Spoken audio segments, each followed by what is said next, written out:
Hello, I'm Steve Anthony, Senior Producer, Electronic Arts Black Box. The move to Frostbite has allowed us to finally deliver on what we've been talking about for some time, which was this epic coast-to-coast race. Moving to Frostbite has definitely allowed us to do that. The track has been basically doubled. We've got 4 times more objects, 4 times more textures. So it's definitely a step in the right direction. I think for us, it's allowed us to expand much further than we would have been able to under our old engine. We're still a driving game. 99% of the game is still driving.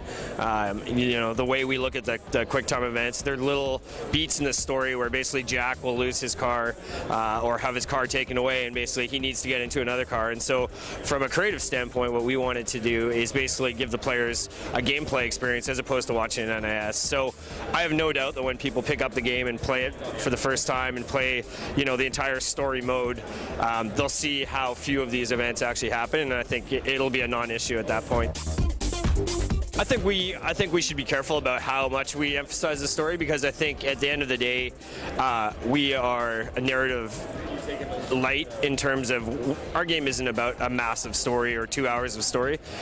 We tell a story about how Jack is involved in the race and why he's involved in the race, and we pull you along through that story over the course of the run itself. But I certainly wouldn't say that we are a story-heavy game, because at the end of the day, we're still a driving game.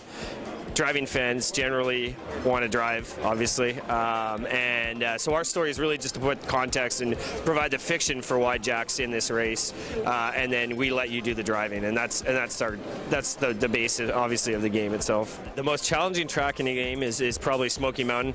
Unbelievable technical track, which is basically switchbacks, and we give you a very fast car to do it in. So that is probably the most technically challenging track in the game.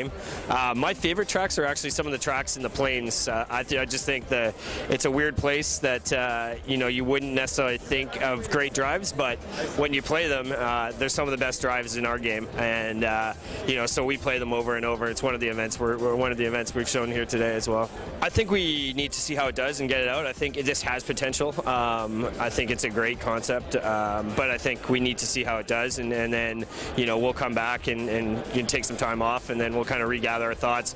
We'll let the consumers feedback, we'll let the media feedback and the press feedback, and kind of take each of those and come up with what we're going to do next. But we'll see.